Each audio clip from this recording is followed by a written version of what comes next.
sampaikan isi hatimu kepada kami, supaya kami senantiasa dekat dengan Engkau.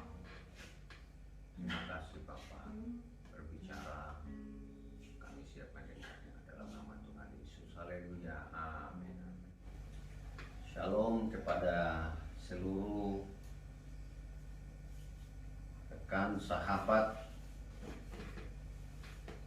baik yang ada di Facebook maupun yang ada di YouTube. Bersyukur kembali pada pagi hari ini kita belajar bersama-sama kebenaran firman Tuhan yang masih relevan berhubungan dengan kondisi dan situasi yang masih terjadi sampai hari ini sejak tahun 2020 dan masuk 2021. Pandemi COVID-19 belum berakhir. Namun demikian, saya mau menyampaikan kebenaran firman buat kita semua pada hari ini. Jangan takut, jalani hidup bersamanya. Saya akan bacakan dalam Kolose pasalnya yang keempat, ayatnya yang pertama sampai dengan ayatnya yang keenam. Hai tuan-tuan, berlakulah adil dan jujur terhadap hamba-Mu. Ingatlah kamu juga mempunyai Tuhan di sorga. Bertekunlah dalam doa, dan dalam pada itu berjaga-jagalah sambil mengucap syukur. Berdoa jugalah untuk kami supaya Allah membuka pintu untuk pemberitaan kami, sehingga kami dapat berbicara tentang rahasia Kristus, yang karenanya aku dipenjarakan. Dengan demikian aku dapat menyatakannya sebagaimana seharusnya. Hiduplah dengan penuh hikmat terhadap orang-orang luar. Pergunakanlah waktu yang ada. Hendaklah kata-katamu senantiasa penuh kasih, jangan hambar, sehingga kamu tahu bagaimana kamu harus memberi jawab kepada setiap orang. Sesuai dengan topik yang saya ingin bagikan kepada kita sekalian pada hari ini, poin yang pertama yang saya ingin bagikan dalam takut akan Tuhan. Jangan takut, jalani hidup bersamanya. Ayatnya yang kedua berkata, bertekunlah dalam doa.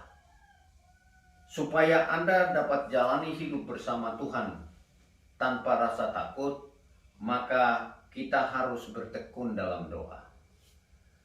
Sedia kala kita sudah dengar bahwa doa itu adalah nafas hidup orang percaya. Doa itu adalah ungkapan isi hati kita kepada Tuhan. Doa itu adalah interaksi antara bumi dengan sorga, penghuni bumi dengan penguasa sorga. Doa itu menciptakan hubungan antara manusia dengan manusia. Contoh seperti yang kami lakukan pada setiap pagi untuk doa bersama maupun malam ada mesbah keluarga. Karena itu untuk jalani hidup bersama Tuhan, maka kita harus bertekun dalam doa. Tidak mungkin orang berkata bahwa ia jalani hidup bersama Tuhan tanpa doa. Tentu ini adalah hal yang perlu kita perhatikan bersama-sama, supaya setiap kita memang harus berdoa. Lalu yang kedua, bagaimana Anda dan saya dapat menjalani hidup bersama Tuhan? Masih tetap di ayatnya yang kedua, bertekunlah dalam doa, dan dalam pada itu berjaga-jagalah sambil mengucap syukur. Orang yang mengucap syukur adalah dia yang selalu membangun hubungan koneksi dengan Tuhan. Karena itu kekasih Tuhan, kita harus belajar mengucap syukur. Apapun yang terjadi dalam hidup kita, mengucap syukur itu harus selalu ada. Mengucap syukur bukan hanya pada saat Anda diberkati, Anda memiliki. Karena itu adalah sebuah kebohongan dalam iman orang percaya. Mengucap syukur itu berbicara dalam keadaan dan situasi apapun, kita tetap mengucap syukur. Jadi, ketika Anda punya uang, mengucap syukur. Ketika Anda hari ini mungkin dibohongin teman, tetap mengucap syukur. Ketika hari ini Anda disalib, Anda yang berbisnis, Anda yang berusaha, Anda yang berjuang membangun ekonomi, keluarga Anda memberikan informasi kepada orang lain untuk membantu dia supaya apa yang Anda jual itu dapat terjadi transaksi, namun demikian tidak melalui Anda, malah Anda disalib dan transaksi itu terjadi antara dia dengan sang pemilik. Nggak apa-apa, mengucap syukur saja. Karena kita semua harus percaya orang yang mengucap syukur itu dibuat jalannya oleh Tuhan untuk selalu menikmati hidup dalam keberkatan, dalam porsi yang Tuhan sudah tetapkan bagi setiap kita. Jadi mengucap syukurlah.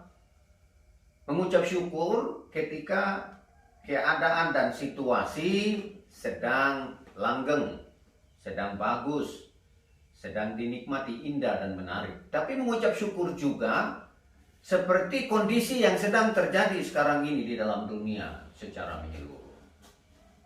Virus corona kan bukan cuma kita saja kan, semua orang terdampak virus corona, sehingga kita ada di tempat ini, di rumah ini. Saya memutuskan 2 minggu tidak boleh keluar dari rumah ini, bukan karena kita terdampak atau kena COVID, tapi tujuannya supaya orang-orang yang terinfeksi COVID, jemaat yang terinfeksi COVID juga melakukan isolasi mandiri. Supaya apa? Penyebaran COVID itu tidak semakin luas. Tujuannya seperti itu. Karena itu, ketika kita ada di sini, belajar mengucap syukur. Nah, salah satu contoh anak saya ini, Yori kan masih kerja, masih ke kantor. Mudah-mudahan di kantor social distancing, kemudian masker, ya, cuci tangan dan lain sebagainya terjaga. Karena kalau dia kena di tempat kerjaannya, lalu pulang ke sini, infeksi kami, akhirnya terjadi klaster baru. Lalu nanti anak saya satu keluar pergi main bola, sana infeksi lagi. Kapan selesainya? Jadi karena itu yang saya maksudkan mengucap syukur adalah selama ada di sini enak nggak sih? Biasanya keluar ketemu teman dan lain sebagainya. Sekarang harus sendiri. Pas keluar dari kamar, dia lagi. Pulang dari depan belanja, dia lagi. Kayaknya bete ya. Namun demikian, orang yang mengerti dalam hal mengucap syukur, dia akan tetap melakukannya dengan setia. Jangan takut jalani hidup bersamanya. Selain bertekun dalam doa, selain mengucap syukur, saya ingin supaya kita belajar ini. Berdoalah juga untuk kami, supaya Allah membuka pintu untuk pemberitaan kami, sehingga kami dapat berbicara tentang rahasia Kristus. Karenanya aku dipenjarakan. Dengan demikian, aku dapat menyatakannya sebagaimana seharusnya. Kita hiduplah dengan penuh hikmat terhadap orang luar. Pergunakanlah waktu yang ada. Hidup dengan penuh hikmat. Kita diberi hikmat, diberi pengetahuan oleh Tuhan. Bagaimana setiap kita, dari apa yang kita tahu, kita dapat memberikan informasi kepada orang lain. Kan ada banyak juga hari-hari ini orang yang tidak tahu bagaimana penyebaran virus itu terjadi. Nah, kita diberi hikmat oleh Tuhan supaya kita dapat memberikan informasi juga kepada orang lain. Nah, karena itu justru apa yang kita tahu jangan kita hanya bisa mengajarkannya, tapi kita sendiri langgar. Semua jemaat Tuhan yang ada di YouTube channel maupun yang ada di Facebook ini, WHO sudah sejak awal tahun 2020 memberitahukan kepada kita bagaimana cara menanggulangi corona. Kita hanya dapat melakukan apa yang sudah disarankan. Namun demikian, terinfeksi corona itu bukanlah kemauan, keinginan setiap pribadi. Namun demikian kita harus tahu bahwa ada satu kunci yang harus kita tetap pegang, tetap memberikan informasi kepada orang lain. Ada informasi yang Anda dapat bagaimana kalau ada orang yang takut karena corona. Berikan keyakinan kepadanya bahwa corona tidak akan mematikan Anda.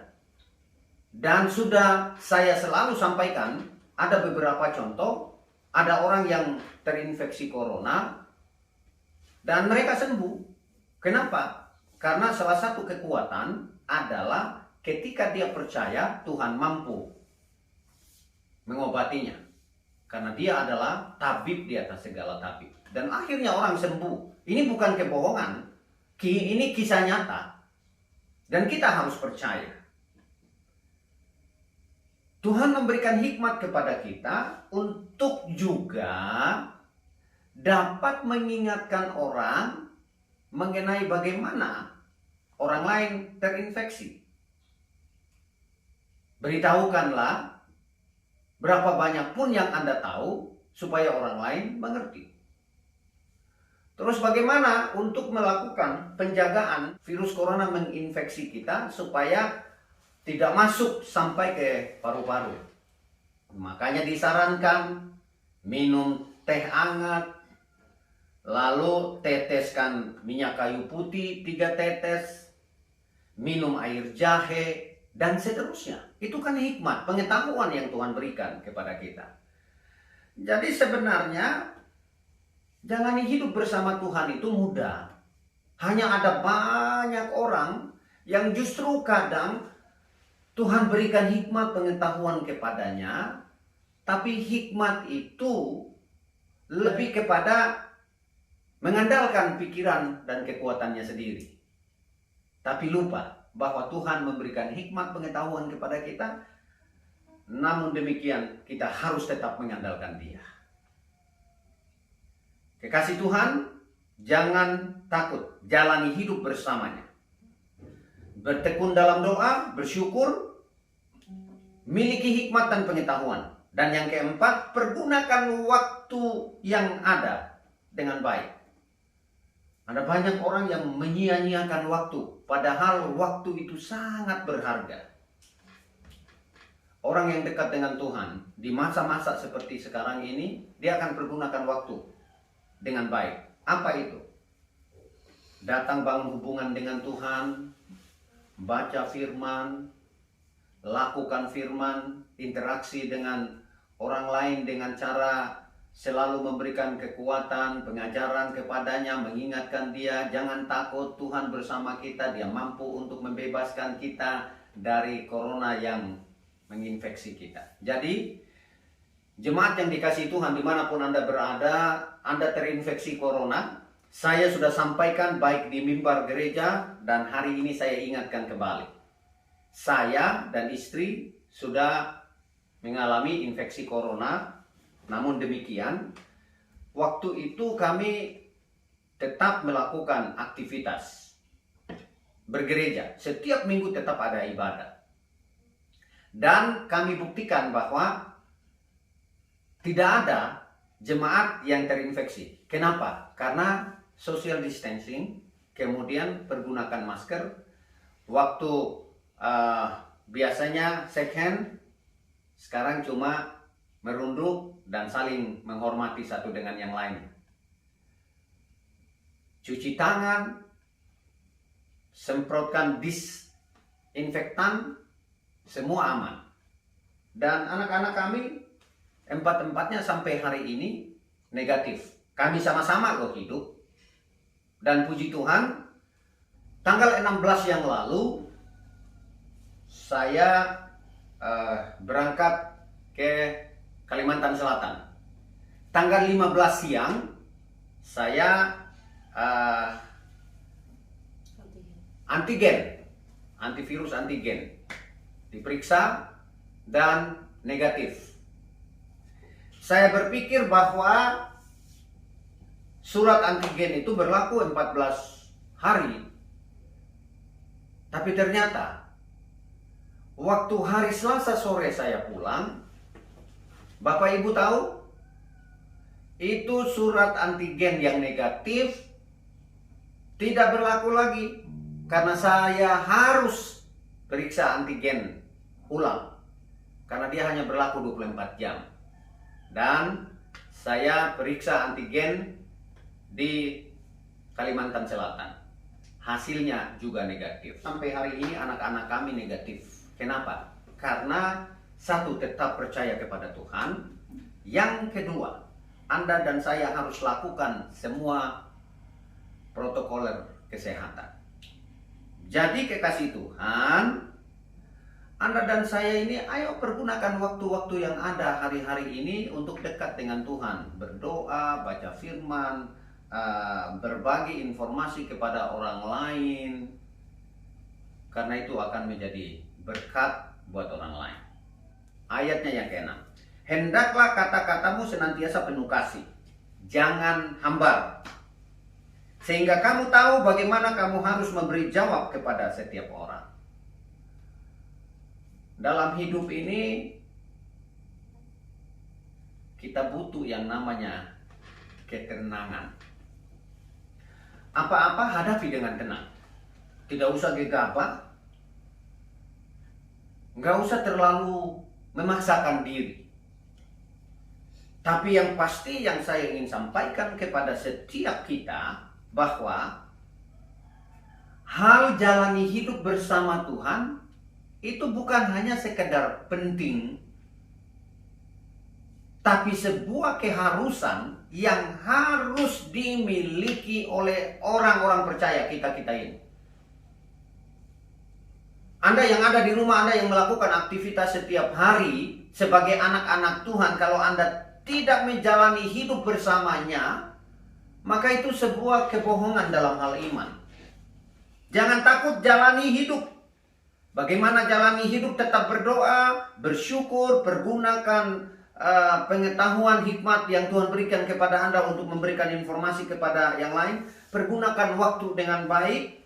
Dan saya percaya setiap kita akan selalu ada dalam perlindungannya. Yang terinfeksi corona, jangan takut jalani hidup bersamanya. Tetap tenang karena Anda akan sembuh. Jemaat yang dikasihi Tuhan, Anda takut akan Tuhan, tetap ikutin protokoler. Kalau terinfeksi, tetap tenang, makan, minum yang sehat, tetap tenangkan pikiran. Kemudian minum air hangat, pakai kayu putih, bukan promosi. Silakan Anda beli minyak kayu putih, air jahe, dan lain-lain yang bisa membantu Anda. Minum jamu katanya, ya. Semua itu adalah datangnya dari Tuhan. Dan apa yang saya tahu, saya sampaikan kepada Anda. Saya percaya setiap kita akan terlepas, akan menang, akan keluar dari tantangan yang dihadapi oleh seluruh dunia. Tuhan Yesus memberkati kita. Selamat jalani hari ini, karena penyertaannya sempurna. Jalani hidup bersama Dia. Haleluya. Tuhan Yesus.